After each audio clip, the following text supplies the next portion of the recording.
가집시다. 진심으로 축복해 주시기 바랍니다. 한마디라도 여러분 축복의 말씀을 전해 주시기 바랍니다. 예, 감사합니다. 오늘도 예배하러 나오신 우리 성도님들에게 하나님 놀라운 사랑과 기쁨과 평강이 가득 차고 넘치기를 축복합니다. 예, 오늘은 사도행전 10장 한 장을 다 읽어야 되는데요, 시간이 없어서 1절부터 8절까지만 읽었습니다. 사도행전 10장 말씀을 가지고 경건한 삶을 삽시다 하는 제목으로 하나님 말씀을 증거합니다. 여러분들 혹시 패러다임이라고 하는 말을 아세요? 패러다임. 영어를 아시는 분들은 다 아실 테지만 이 패러다임이라고 하는 말을 우리 한국말로도 많이 씁니다. 무슨 뜻이냐 하면 어떤 사물을 인식하는 어떤 틀을 가지고 패러다임이라고 이야기합니다. 사물을 보는 어떤 인식 체계 또는 그것을 판단하는 그런 체계, 그런 것을 패러다임이라고 얘기를 합니다. 어떤 패러다임 가운데는 세계관이라고 하는 것도 포함이 될 수가 있고요. 개인적으로 자기가 가지고 있는 가치관도 패러다임에 포함될 수가 있습니다. 개인적으로도 적용이 되고 이 사회나 어떤 국가에도 패러다임이라고 하는 것이 있습니다. 사람들은 내가 알든지 모르든지 간에 다 자기 자신만의 패러다임 속에서 살고 있습니다. 개인뿐만이 아니고 이 사회도 마찬가지입니다. 이 사회가 공통적으로 바라보는 관점, 공통적으로 생각하는 인식의 틀, 패러다임 속에서 살아갑니다. 그게 역사가 오래될수록, 시간이 흐를수록 자기 자신에게 이 사회에 익숙하기 때문에 그 패러다임을 깨뜨리기가 참 쉽지가 않습니다. 그러나 역사를 돌아보면 항상 역사의 발전은 그런 익숙하고 당연한 듯이 여겨지는 패러다임을 깨뜨리는 데서부터 출발을 합니다. 역사에서 패러다임을 깨뜨려서 발전한 대표적인 예가 오래전에 코페르니쿠스라고 하는 사람이 주장한 지동설입니다. 여러분들은 지금 이 시대를 살아가기 때문에 지금 이 시대에는 모든 사람들이 다 알고 있고 배워서 알고 있고 또 인식해서 알고 있습니다. 지구가 태양 주위를 돈다는 것을. 왜 1년이 기간이 걸립니까? 지구가 태양을 한 바퀴 돌면 1년입니다. 그리고 지구가 기울어져 가지고 태양을 돌기 때문에 조금이라도 태양과 가까워진 곳에는 여름이고 태양과 멀어지면 겨울입니다. 이게 지구가 태양을 돌기 때문에 생기는 현상이라는 것은 다 알고 있습니다. 그런데 불과 500년 전만 하더라도 1500년대만 하더라도 이 세상에 사는 사람들 생각 속에는 어떤 패러다임을 가지고 있었느냐 하면 지구는 가만히 있고 우리가 살고 있는 이 지구가 우주의 중심이고 해가 움직인다고 생각했습니다. 태양이 움직여서 그래서 태양은 동쪽에서부터 서쪽으로 옮겨간다. 지구를 뺑뺑 돌고 있다. 매일같이 태양은 지구를 한 바퀴 돈다.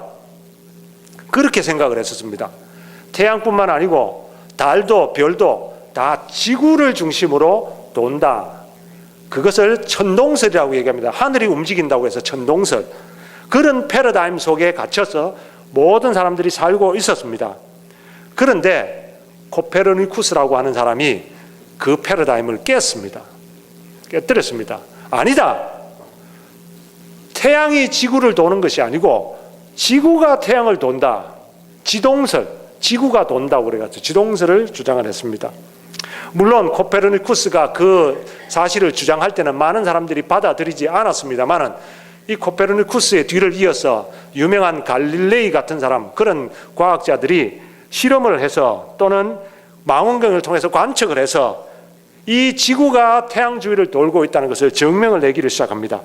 그래서 점차 이 천동설이라는 패러다임은 깨어지고 천문학은 그제서야 비로소 본격적인 정확한 과학으로서 비약적인 발전을 거듭하게 됩니다. 여러분, 오늘 우리가 읽었던 본문인 이 사도행전 10장에도 그런 유사한 패러다임을 깨뜨리는 사건이 등장합니다. 당시에 이 유대인들만이 가지고 있는 독특한 패러다임이 있었습니다. 그것이 뭐냐면 자신들의 조상인 아브라함을 하나님이 선택하셨고 그 아브라함을 통해서 자신의 민족을 복을 주셨다. 그래서 우리는 선택받은 민족이고 하나님으로부터 율법을 받은 민족이고 하나님의 법을 알고 깨닫고 축복받는 민족이라고 하는 그런 패러다임입니다. 그런 패러다임 속에 살다 보니까 이방인들은 심하면 개처럼 여기고 이방인들은 하나님의 복을 받지 못한 민족이고 이방인들은 구원받지 못하는 민족으로 그렇게 여겼습니다. 그런 패러다임 속에서 이 유대인들이 거의 2000년 가까운 세월을 살아오고 있었습니다. 하나님께서는 구약에 아브라함을 부르실 때에 분명하게 말씀하셨습니다. 내가 너를 통하여서 모든 민족이 복을 받게 하겠다고 말씀하셨는데도 불구하고 하나님께서 유대인을 들어서 유대인을 사용하셔서 온 세상 사람들을 구원하시겠다고 하는 계획을 아브라함뿐만 아니고 이삭과 야곱 그리고 모든 족장들을 통해서 또는 선지자들을 통해서 누누이 말씀하셨습니다. 그럼에도 불구하고 유대인들은 자기들이 듣고 싶은 그 말씀만, 자기들이 생각하고 싶은 것만, 자기들에게 좋은 것만 받아들이고 자기들만의 패러다임 속에서 갇혀서 살고 있었습니다. 하나님께서는 예수님을 이 땅에 보내셔서 마침내 온 인류를 구원하시겠다는 계획을 보여주셨습니다. 그리고 실행을 하셨습니다. 예수님께서 이 땅에 오셔서 유대인뿐만 아니라 이방인들도 긍휼히 여기시고 그들을 구원해 주셨습니다. 누구든지 예수를 믿으면 유대인이든 이방인이든 모든 사람들이 구원을 얻을 수 있도록 길을 열어 주셨습니다. 그럼에도 불구하고 유대인들은 이 패러다임이 얼마나 강하든지 예수님의 제자들조차도 예수님을 따라다니면서 3년 동안이나 예수님을 배우고 예수님의 마음을 느끼고 예수님에게 설교를 듣고 예수님의 기적을 보고 행적을 따라갔던 그 제자들조차도 여전히 유대인의 이 패러다임 속에 갇혀서 있었습니다. 성령님께서 임하셨습니다. 이 제자들이 나가서 복음을 전합니다. 그러지만 그들이 나가서 복음을 전하고 핍박이 와서 흩어져서 복음을 전하는데도 여전히 그들은 유대인들에게만 복음을 전했습니다. 왜냐하면 유대인 패러다임 속에 갇혀 있었기 때문입니다. 하지만 하나님께서는 드디어 오늘 본문 사도행전 10장에 나타난 사건을 통해서 그 견고한 패러다임을 깨뜨리고 계십니다. 오늘 본문에 보면 여러분 나중에 집에 가서 읽어보시든지 이미 지난주에 읽어보신 분들은 아시겠지만 베드로가 본 환상이 나옵니다. 베드로가 기도하고 있는데 환상을 보았습니다. 하늘에서 보자기가 내려옵니다. 보자기 안을 보니까 온갖 유대인들이 부정하게 여기는 짐승들만 다 들어있습니다. 그리고는 소리가 납니다. 베드로야 일어나서 잡아먹으라. 베드로가 기겁을 합니다. 아니 나는 어릴 때부터 이때까지 유대인 율법에 더럽다고 부정하다고 하는 것은 입에도 대지 않았습니다. 바로 이어서 말씀하십니다. 내가 깨끗하다 한 것을 네가 더럽다고 하지 마라. 그러고는 보자기가 올라가 버리는 거예요. 환상을 한 번만 봤으면 이게 꿈인가 생신가 할 텐데 두 번째 똑같은 환상이 또 나타납니다. 세 번 더. 똑같은 환상이 세 번씩이나 베드로에게 보였을 때 베드로가 이게 도대체 뭔가 고민하고 있을 때 바깥에서 손님이 왔습니다. 고넬료라고 하는 로마인 백부장이 베드로 선생님을 청합니다. 같이 가시죠. 베드로가 이때까지 한 번도 이방인들과 교제한 적도 없고 한 번도 이방인 집에 들어가서 음식을 같이 먹은 적도 없고 이방인이라면 절로 피해서 돌아갔던 사람입니다. 그런 사람이 이방인 백부장이 자기를 청해서 자기 집에서 같이 밥 먹자고 하니까 감히 갈 수가 있겠습니까? 그때 성령님의 음성이 들렸습니다. 아무것도 주저하지 말고 같이 가라. 영 찝찝한 마음으로 베드로는 성령님께서 시키는 대로 순종하지 않을 수가 없어서 갔습니다. 그리고는 고넬료의 집에서 모여있던 사람들에게 복음을 전합니다. 비로소 복음은 유대인에게서 이방인에게로 전달되게 된다는 것입니다. 여러분, 오늘 하나님께서 왜 베드로에게 이런 환상을 보여주셨습니까? 그 이유는 구원은 유대인뿐만 아니고 이방인들도 받아야 된다는 겁니다. 복음은 유대인들에게만 전할 뿐 아니라 이방인들에게도 전해야 된다는 하나님의 뜻입니다. 그래서 하나님께서는 이 유대인의 패러다임 속에 갇혀 있는 베드로에게 이런 환상을 통해서 강제적으로 깨뜨리시고 이방인에게로 보내셨던 것입니다. 베드로가 그 패러다임을 깨뜨리고 이방인의 집에 가서 밥을 먹은 일로 곤욕을 치릅니다. 왜냐하면 유대인들이 이방인에 가서 같이 교제했다는 얘기를 알면 상종도 하지 않으려고 합니다. 더럽다, 부정 탔다. 그런데 베드로는 하나님께서 하셨던 이 환상과 그리고 성령님께서 주셨던 음성들을 낱낱이 이야기하고 과연 그들에게 복음을 전했더니 오순절날 임하셨던 성령님과 똑같은, 유대인들에게 임하셨던 성령님과 똑같은 성령님이 이방인들에게도 임하시더라.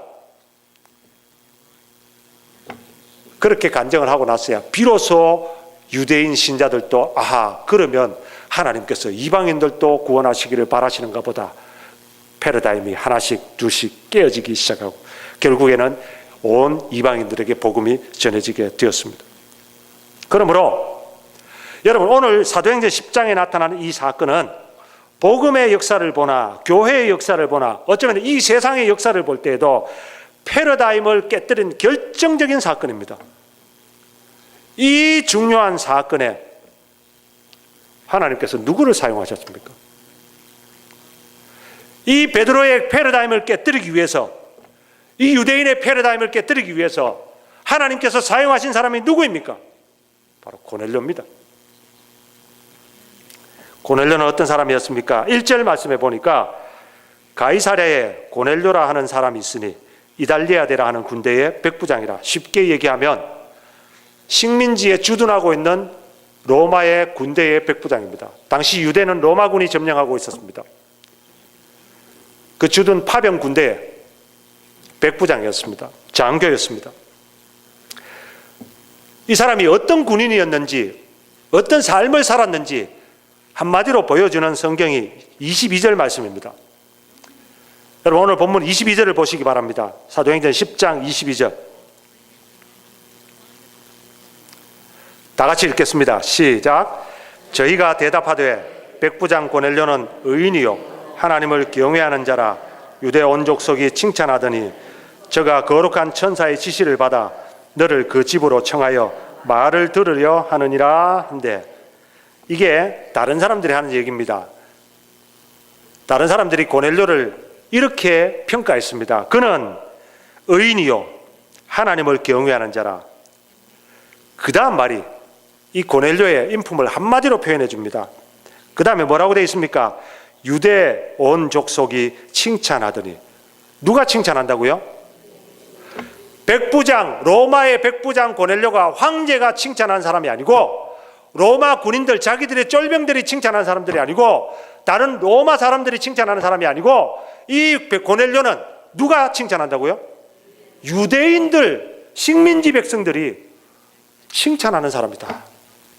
여러분, 놀랍지 않습니까?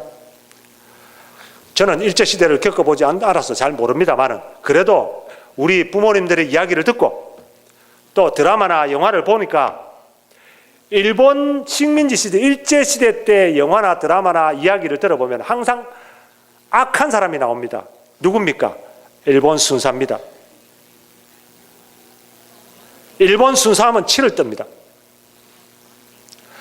저는 어떤 드라마나 영화에서 일본 순사를 좋게 표현한 영화나 드라마 본 적이 없습니다.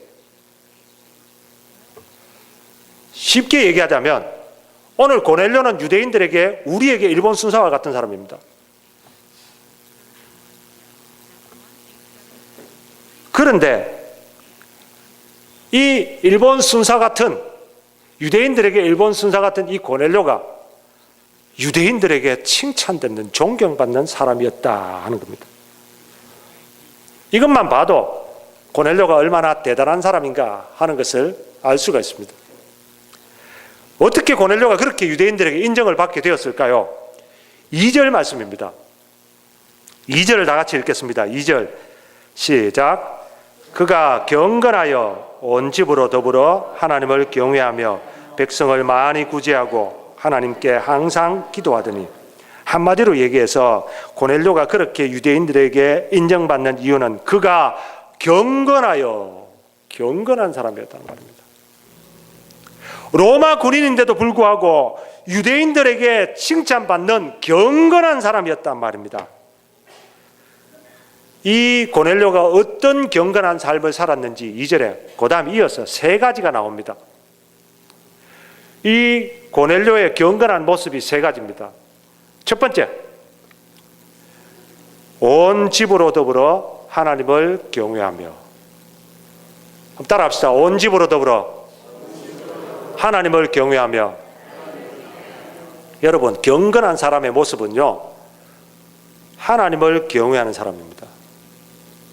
경외한다는 말은 두려워한다는 말입니다. 군인들이 두려워하는 것이 뭐가 있을까요? 군인들이 가장 두려워하는 것이 여러분 다 아시겠지만 상관의 명령입니다. 군인이 상관의 명령을 두려워하지 않고 자기 마음대로 하는 군인이 군인입니까? 만약에 그런 군대가 있다면 그 군대는 해산해야 됩니다. 역사학자들이 얘기할 때 세계적으로 가장 조직화가 잘 되고 가장 이게 체계적으로 잘 움직였던 군대 중에 하나가 로마의 군대였다고 합니다. 세계를 정복했던 이 로마의 군대를 많은 역사학자들이 연구를 합니다. 그들이 공통적으로 하는 얘기가 이 로마의 군대가 가장 체계적이고 가장 이 효율적인 군대였다, 그렇게 얘기합니다.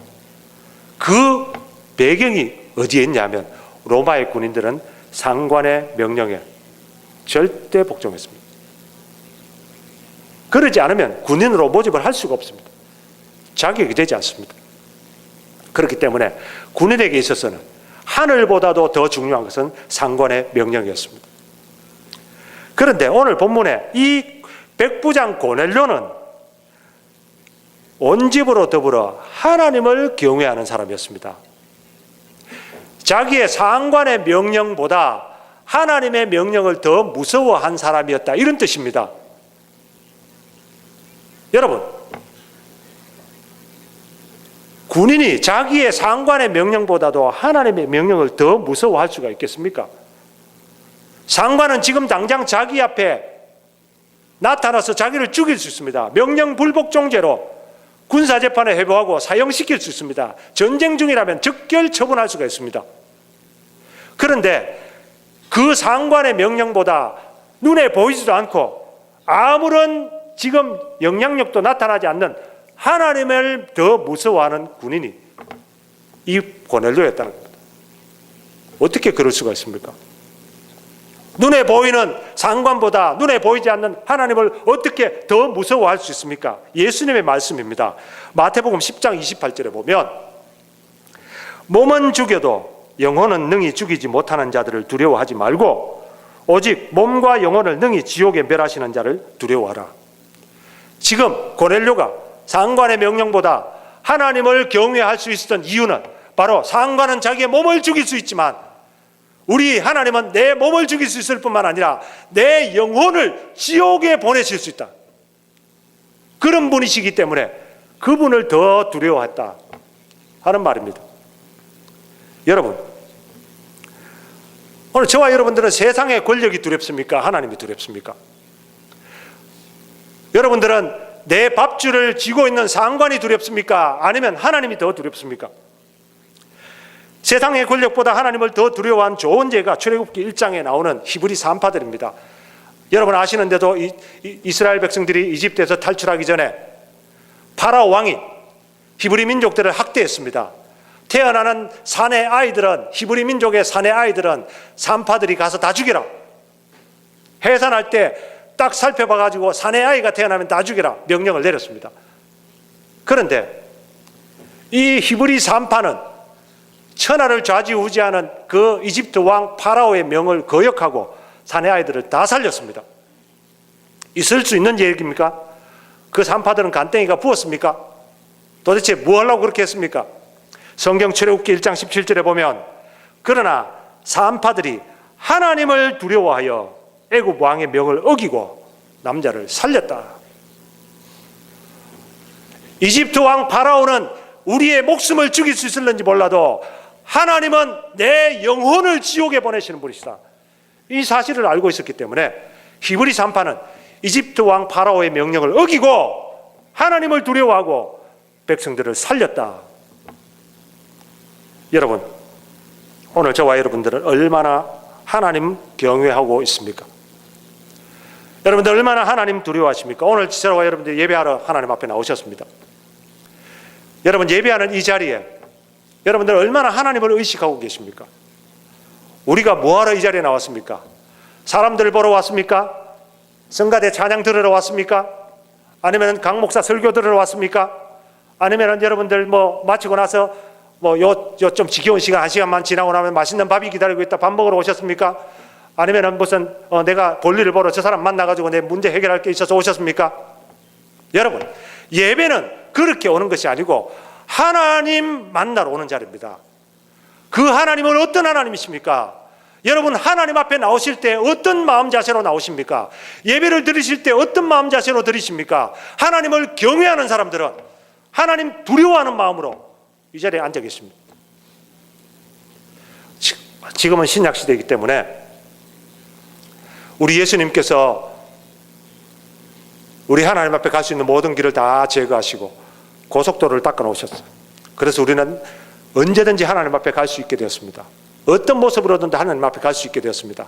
그런데 만약에 구약시대라면 오늘 저와 여러분들이 이 자리에 올 때에 하나님께서 살피셔서 여러분의 마음 가운데 점 하나, 흠 하나, 여러분이 가지고 온 예물 가운데 더러운 것 하나 끼어 있으면 그 자리에서 죽임을 당합니다.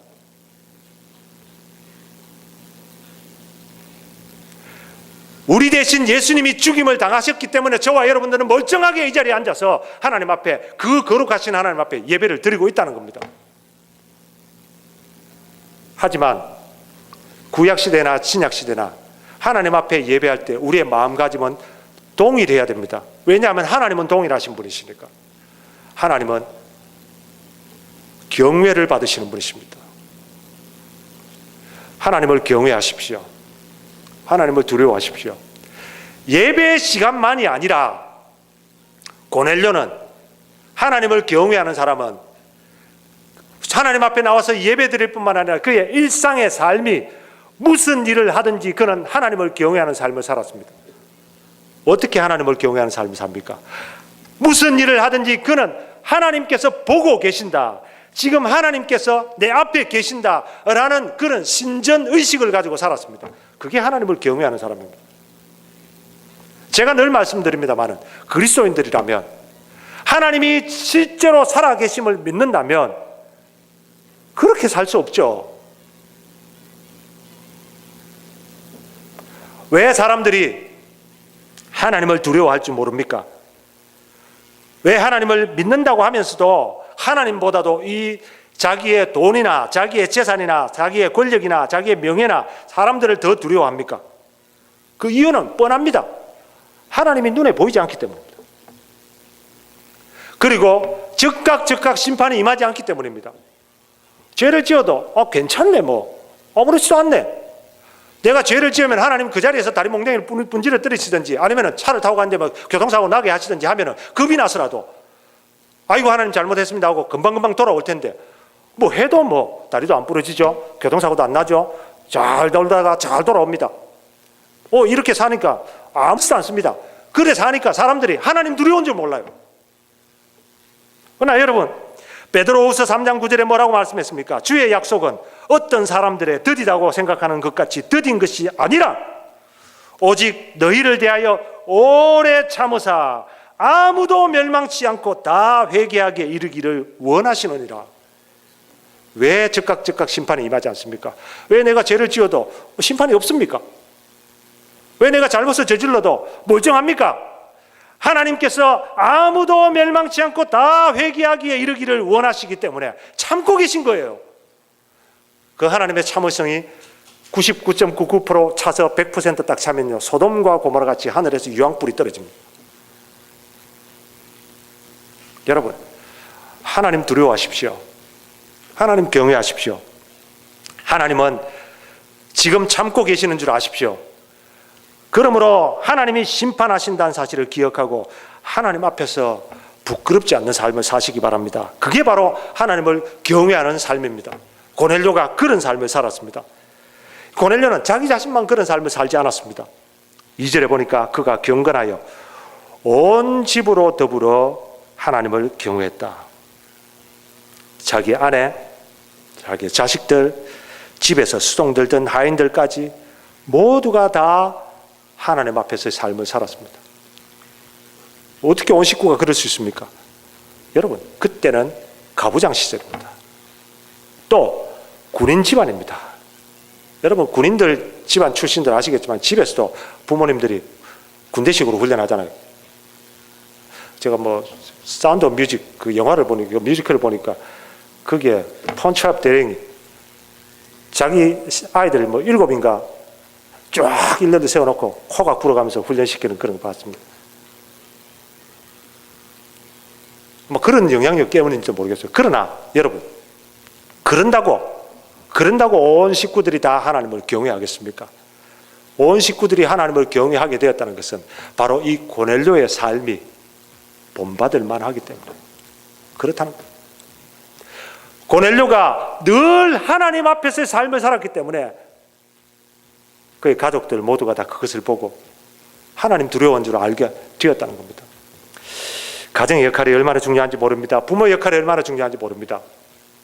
제가 한국의 그 통계 조사를 하나 보니까요, 재미있는 통계가 있습니다. 한국이 요즘 주일학교가 점점 없어져요. 아이들이 적게 낳기도 하지만 또 아이들이 이 교회 학교에 흥미를 못 느끼고 교회는 점점 아이들이 줄어들어가고 있어. 그래서 그 문제를 해결하고자 세미나를 하나 준비했는데 그게 그 설문조사를 의뢰를 했어요. 주식회사 글로벌 리서치라고 하는 회사에다가 의뢰를 했어요. 온라인으로 1000명의 이 중고등학생들을 대상으로 설문조사를 했습니다. 그 중에는 크리스찬 학생들도 있고 난 크리스찬 학생도 있어요. 한 반반 정도 됩니다. 그 중에서 크리스찬 학생들에게 한 설문조사입니다. 한 500명 정도 되는 크리스찬 중고등학생들에게 당신의 삶에서 신앙생활에서 가장 큰 영향력을 준 사람이 누굽니까?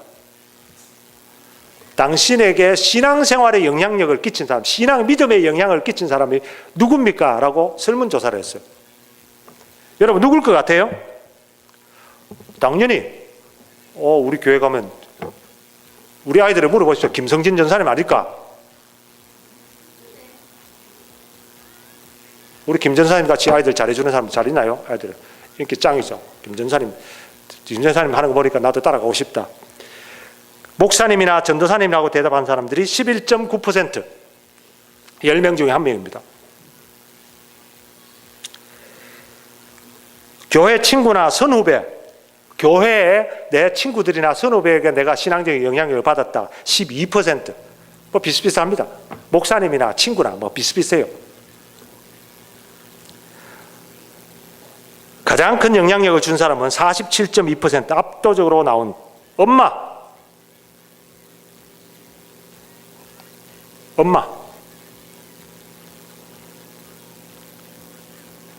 아빠는 9.8%. 이게 한국이니까 그러지만 하죠. 한국은 아빠를 볼 시간이 있나요? 아침에 나가면 밤에 잘 때 들어오는데 아빠는 있으나 마나한 존재인데 9.8%예요. 하지만 그렇게 치더라도 엄마 아빠를 다 합치면 60% 가까이 되는 거예요. 아이들이 신앙을 지키는데 10명 중에 6명은 부모님 때문에, 부모님의 영향으로 내가 신앙을 가지게 됐다는 거예요. 여러분, 집에서는 아이고 내가 아이들에게 내가 한 말도 못하고 내가 애들 믿음 생활을 잘하라고 못하니까 내가 못하는 거 교회 가가지고 전사님이나 교사들이 잘 알아서 해주겠지, 목사님이 잘 알아서 해주겠지. 통계 보십시오. 통계. 아이들이 교회 와가지고 목사님이나 전도사님에게 영향받는 거는 10명 중에 1명밖에 없어요. 나머지는 다 집에서 엄마 아빠에게서 영향을 받는다는 거예요. 엄마 아빠가 믿음 생활을 하면 아이들이 믿음 생활을 하고, 엄마 아빠가 하나님 앞에서의 삶을 살면 하나님 앞에서의 삶을 살게 됩니다. 엄마 아빠가 하나님 두려운 줄 모르고 마음대로 살면 자식들도 하나님 두려운 줄 모르고 마음대로 삽니다.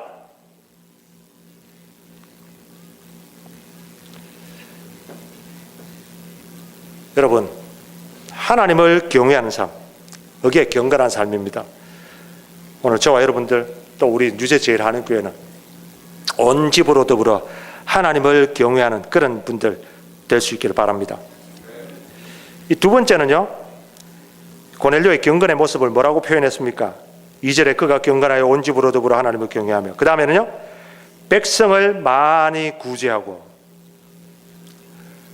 여러분, 경건이라는 것은 구제라는 거 여러분 아시죠? 야고보서 1장 27절에 하나님 아버지 앞에서 정결하고 더러움이 없는 경건은 곧 고아와 과부를 그 환난 중에 돌아보고. 그죠? 경건이라고 하는 것은 구제입니다. 어떤 사람이 경건한 사람입니까? 구제하는 사람이 경건한 사람입니다. 하나님께서는 이 세상에서 약자를 특별히 불쌍히 여기십니다. 소외된 사람들을 불쌍히 여기십니다. 그렇기 때문에 어려운 이웃을 긍휼하게 여기고 그들을 도와주려고 애쓰는 사람들을 하나님께서 반드시 기억하십니다. 고넬료는 바로 이런 사람이었습니다. 근데 여러분, 이것도요, 한번 생각해 보면 참 대단한 사람입니다. 왜냐하면 주둔군 군대의 백부장입니다. 보통 주둔하는 군대, 여러분 월남 갔다 오신 분 아시겠지만, 여러분 월남 전투할 때에 주둔군이라고 표현하게 되겠죠. 그 갔을 때 그 월남 사람들에게 여러분 어떻게 하셨습니까? 우리 미군이나 한국 사람들이 보통 그 전쟁하러 들어가 가지고 그 나라 사람들을 어떻게 대합니까? 그런데 이 고넬료는 주둔군 장교로서 얼마든지 백성들을 수탈할 수 있고 얼마든지 백성들을 착취할 수 있고 자기 배를 불릴 수 있고 마음대로 할 수가 있었음에도 불구하고 고넬료는 정반대의 삶을 살았습니다. 오히려 자기의 재산을 내어서 자기의 돈을 내어서 식민지 백성들을 구제했습니다. 누가복음 7장에 보면 이런 비슷한 백부장이 또 한 사람 나옵니다. 이 고넬료는 가이사랴에 주둔하고 있었고 누가복음 7장에 나오는 백부장은 가버나움에 주둔하고 있었습니다.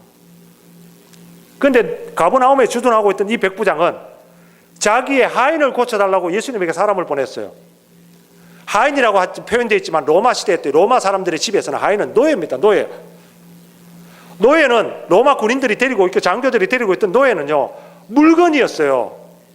하나 잃고 하나 얻고 잃고 없어지고 아무 상관없었어요. 더구나 그 하인이 그 노예가 무슨 병이 들었냐면 중풍이 들었어요. 하인이면 일을 빠릿빠릿하게 잘해야 되는데 중풍이 들어버렸어요. 어떻게 해야 됩니까? 근데 그 백부장은 그 하인 중풍병을 고쳐달라고 체면 무릅쓰고 예수님에게 나와서 사정을 합니다. 근데 그 사람이 그렇게 사정을 할 때 옆에 듣고 있던 많은 무리들이, 유대인들이 예수님에게 뭐라고 얘기했는지 아십니까? 예수님, 저 사람은 꼭 고쳐줘야 됩니다. 왜? 저 사람이 우리를 위해서 회당을 지어줬습니다. 회당 짓는 거예요. 이거 교회 짓는 거하고 똑같지 않겠습니까? 뭐 유대인 회당들을 그 짓는데 백성들의 돈을 수탈해가 텍스를 떼가지고 자기 나라로 가져가기도 바쁜 사람인데 자기 돈을 내가지고 유대인들의 회당을 지어준 사람이었단 말입니다. 대단한 사람이죠. 물론 예수님께서는 그 백부장이 주님이 여기서 말씀하셔도 내 종이 낫겠습니다 하는 그 믿음을 보고 칭찬하셨지만, 그러나 우리 주님의 마음 한가운데는 그 백부장의 그 구제하는 마음, 그 백부장의 선한 종들을 아끼는 그 마음 하나님께서 보셨다고 믿습니다. 여러분, 구제하는 삶을 사십시오. 그게 경건한 삶입니다. 우리 교회도 구제합니다. 우리 교회도 매년마다 헤일이 갑니다. 또 헤일이 아이들을 돕습니다. 우리가 구제를 많이 하고 있어요.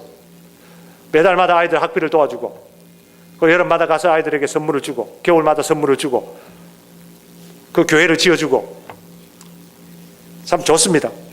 그런데 오늘 본문에 고넬료가 뭐라고 표현되어 있냐면 백성을 많이 구제하고 이렇게 되어 있어요. 많이 구제하고, 그냥 백성을 구제하고 이렇게 표현 안 돼 있고 백성을 많이 구제하고. 여기 많이 구제한다는 말은 무슨 금액을 많이 했다 이런 뜻도 되지만 평소에 늘 구제하던 삶을 살았다 이런 뜻입니다. 여러분, 하나님께서는 구제하는 사람을 기억하십니다. 하나님께서는 구제하는 교회를 기뻐하십니다. 하나님은 이것을 기억하실 것입니다. 그게 경건한 삶입니다. 오늘 저와 여러분들, 우리 교회도 더 많이 구제하고 더 자주 구제하고 불쌍한 사람들을 긍휼히 여기는 그런 성도님들, 그런 교회가 되기를 바랍니다.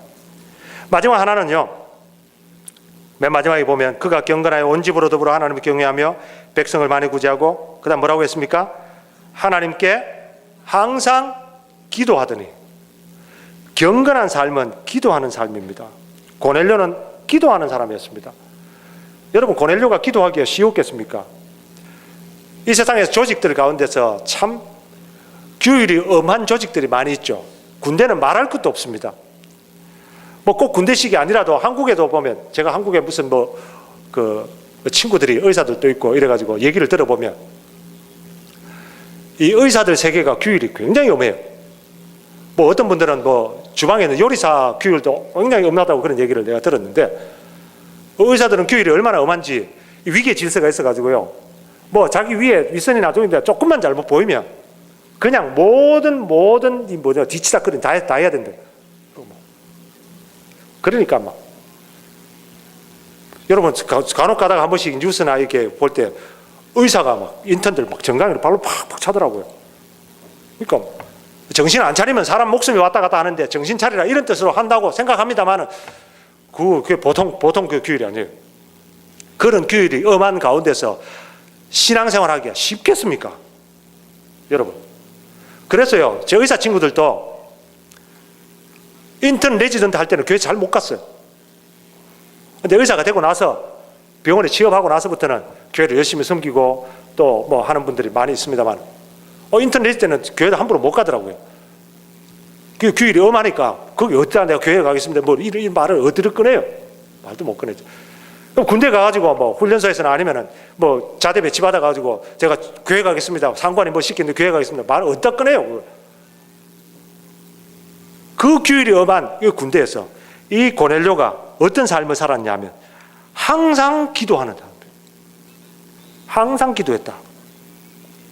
항상 기도했다는 말은 어떤 상황에서도 기도하는 사람이었단 말입니다. 그런데 3절에 보니까 하루는 제 9시쯤 되어 기도하는 시간이 딱 나옵니다. 9시, 오후 3시입니다. 지금 우리 식으로 따지면. 이 말이 무슨 말이냐면 고넬료가 시간을 정해놓고 기도했단 말입니다. 시간을 정해놓고 기도했다. 시간 나면 기도하고 시간 안 나면 못하고 이게 아니고 규칙적으로 자기 나름대로 시간을 딱 정해놓고 어떻게 했든지 기도하는 사람이었습니다. 구약에 보면 다니엘이라는 사람이 나오죠. 바벨론을 포로로 잡혀갔는데 왕의 눈에 잘 보여가지고 총리가 됐습니다. 여러분, 한 나라의 총리가 되면 얼마나 정사와 업무가 바쁩니까? 예? 분당, 시간당 이게 쪼개가지고 막 업무를 봐야 되는 사람 아닙니까? 그런데도 다니엘은 하루 3번 시간을 정해놓고 예루살렘을 향하여 창문을 열고 기도하기를 멈추지 않았습니다. 나중에는 그것 때문에 시비가 걸려가지고 사자굴에 던져지죠. 그러나 그럼에도 불구하고 다니엘은 꿈쩍도 안 했습니다. 이게 다니엘이 경건한 모습입니다. 오늘 고넬료의 경건한 모습입니다. 여러분, 기도가 곧 경건입니다. 그런데 왜 기도가 경건이겠습니까? 경건이라고 하는 것은 하나님을 닮아가는 것이거든요. 내가 거룩하니 너희도 거룩할지어다 말씀하신 하나님을 닮아가는 것이 경건입니다.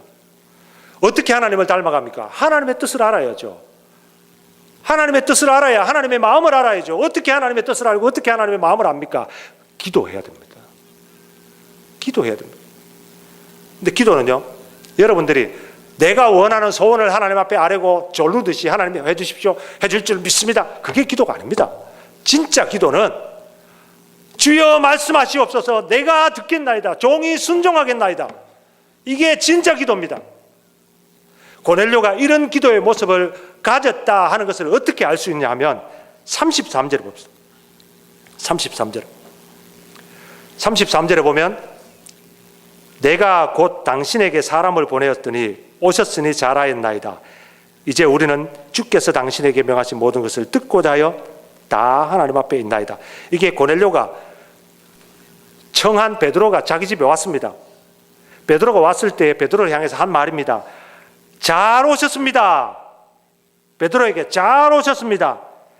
이제 우리는 주께서 당신에게 명하신 모든 것을 듣고자 하여 다 하나님 앞에 있나이다. 고넬료의 자세가 어떤 자세입니까? 듣고자 하는 자세. 말씀을 듣고자 하는 자세. 이게 고넬료의 기도입니다. 고넬료는 이런 기도한 사람이었습니다. 늘 하나님 앞에 이런 기도를 하니까 하나님께서 그 고넬료를 사용하셨죠. 여러분, 이런 마음으로 살아가는 사람, 참으로 경건한 사람입니다. 하나님께서 기억하시는 사람입니다. 오늘 본문 4절에 보니까 고넬료가 주목하여 보고 두려워 가로되 주여 무슨 일이니까 천사가 가로되 내 기도와 구제가 하나님 앞에 상달하여 기억하신 바가 되었으니. 여러분, 제가 이 말씀을 읽으면서 제 마음에 소원이 생겼습니다. 하나님, 내 기도, 내 구제 하나님이 기억하셨으면 좋겠습니다. 하나님 앞에 상달되었으면 좋겠습니다. 여러분, 실컷 기도하고 실컷 구제했는데 하나님이 모른다 하시면 말짱 헛수고입니다. 경건한 모습을 가지고 내가 경건하게 살았는데, 다른 사람 하라는 것도 안 하고 경건한 모습으로 살았는데 하나님께서 기억하지 않으시면 말짱 헛겁니다. 참된 경건은 하나님 앞에 상달되어 기억하신 바 되는 것입니다. 고넬료의 이 경건은 하나님 앞에 상달되어 기억하신 바가 된 경건이었습니다. 경건이란 사람이 인정해 준다고 경건이 아닙니다. 하나님이 인정해 주셔야 됩니다. 기도나 구제도 마찬가지입니다. 사람들이 기도 많이 한다고 나를 인정해 준다고 기도가 아닙니다. 하나님이 내 기도를 들으셔야 기도죠. 사람들이 내가 저 사람은 자선사업가다, 구제를 많이 한다, 인정해 준다고 구제가 아닙니다. 하나님이 나를 기억하셔야 그게 진정한 구제죠. 그런 기도와 그런 구제, 예수님께서 어떻게 설명하셨습니까? 마태복음 6장에 보면 너희가 기도할 때에 어떻게 기도하라고요? 골방에 들어가 문을 닫고 기도하라. 너희가 금식할 때에 어떻게 금식하라고? 머리에 기름을 바르고. 뭐 하란 말입니까? 사람들 앞에 보이려고 하지 말라는 거예요. 기도하든지 금식하든지 너희는 구제할 때에 오른손이 하는 것을 왼손이 모르게 하라. 왜? 사람들이 다 보는 데서 하지 말라는 거예요. 내가 이렇게 한다는 둥 사람 앞에서 사진 찍고 신문에다 내고. 제가 우리 한국 신문을 볼 때마다요, 마음속에 그런 마음이 들 때가 있어요. 어떤 교회는 보니까요, 우리가 이런 선교합니다, 사진 찍어가지고 무슨, 아마 신문은 좋죠. 기사거리가 없는데 뭐 그런 기사거리 해주니까 찍어서 올려가지고 막 합니다. 사람들이 얘기를 합니다. 어떤 사람들, 아니 유재지 제일 하는 교회는 어디에 있습니까? 유재지 제일 하는 교회는 신문에서 한 번도 못 봤는데요. 유재지 제일 하는 교회는 뭐 일하는 게 있습니까? 뭐 선교를 합니까? 구제를 합니까? 유재 제일 하는 교회는 그냥 죽어있는 교회 아닙니까? 왜? 신문에 하나도 안 나오니까. 광고도 한 번 안 나오고. 그렇다고 우리 안 합니까? 다 합니다. 구제도 하고 선교도 하고 여러분 전도도 하고 다 합니다. 그런데도 안 나오는 거예요. 목사님, 우리도 좀 광고도 좀 하고 이렇게 신문에도 뭐 기사도 내고 그래 해야지 사람들이 좀 알 거 아닙니까? 여러분, 사람들 보라고, 사람들 알리라고 기도하고 구제하고 금식하고 하는 거 아닙니다. 예수님께서 분명하게 말씀하셨는데 왜 그 말씀은 어디 갔습니까? 고넬료는 하나님 앞에 상달되는 기도와 금식과 구제, 그게 고넬료의 경건한 모습이었습니다. 여러분, 오늘 우리도 이런 경건한 삶을 사시기를 바랍니다.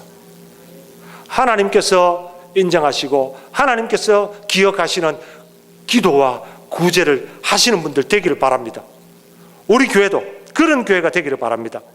그렇다면 바로 하나님께서 기억하고 구제하시는 이 구제, 기억하셨던 구제했던 이 고넬료를 역사의 패러다임이 바뀌는 역사의 결정적인 순간에 쓰임받는 사람이 되었습니다. 하나님께서 그 고넬료를 쓰셨어요. 역사가 바뀌는 현장에. 그렇다면 오늘 저와 여러분들도 고넬료처럼 하나님이 기억하시고 하나님 앞에 상달되는 구제와 경건, 기도로 경건한 삶을 산다면 오늘도 하나님께서 저와 여러분들을 사용하실 줄 믿습니다. 바로 하나님 앞에 경건한 삶을 살아서 우리 하나님이 사용하시는, 기억하시는 복된 성도님들이 되기를 주의 이름으로 축원합니다. 찬양하고 결단하는 기도합시다. 내게로부터 눈을 들어 주를 보기 시작할 때 주의 일을 보겠네. 이제 우리의 모든 시선을 사람의 수신이 아니라 하나님을 바라보면서 우리 하나님께만 집중할 때 하나님의 역사가 나타나고 우리를 사용하신다는 고백입니다. 불러봅시다.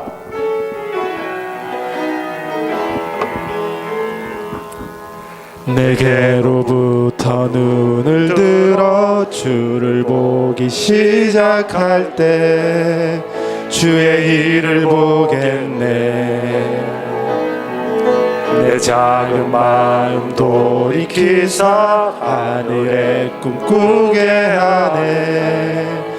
주님을 볼 때 모든 시선을 주님께 드리고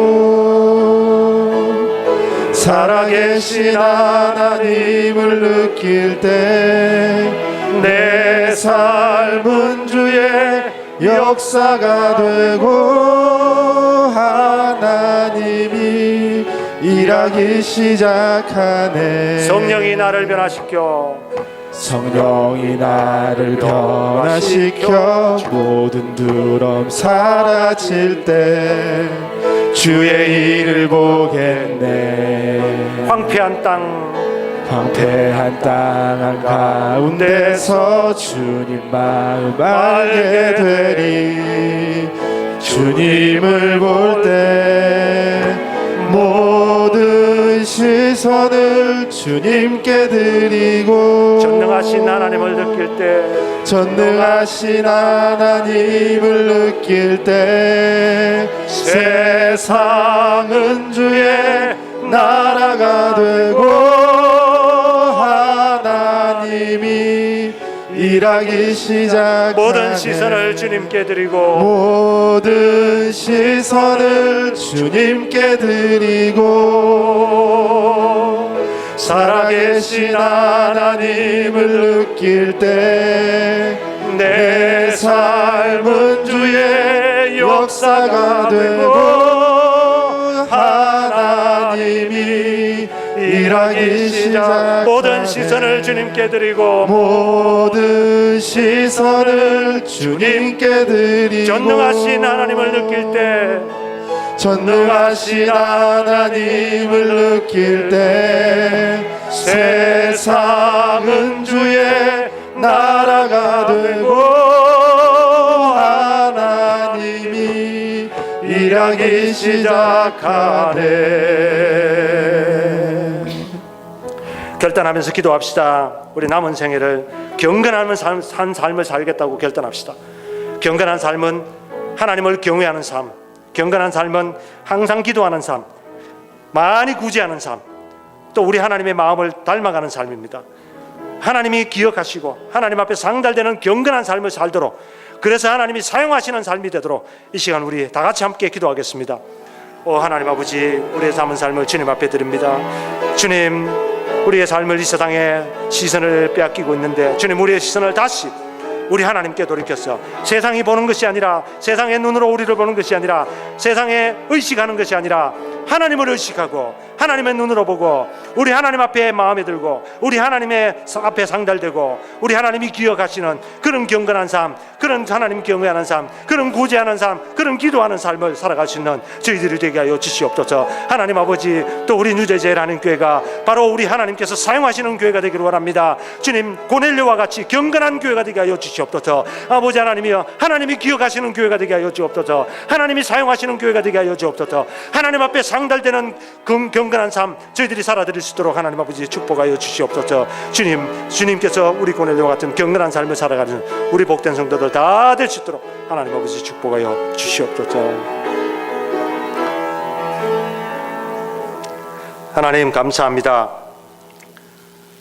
우리가 이 땅에 우리의 눈을 빼앗길 때 다시 말씀 듣고 하나님 말씀을 순종합니다. 받아들입니다.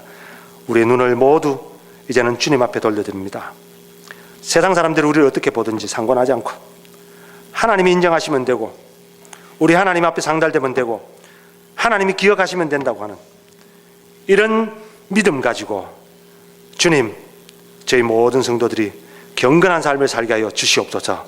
고넬료와 같이 살 때에 우리 하나님 앞에 하나님을 경외하고 항상 기도하고 많이 구제하는 삶을 살 때 하나님께서 역사의 패러다임을 바꾸는 역사 현장에서 사용하실 줄 믿습니다. 우리 교회가, 우리 성도들이 바로 그렇게 쓰임받을 수 있는 경건한 사람들 되게 하여 주시옵소서.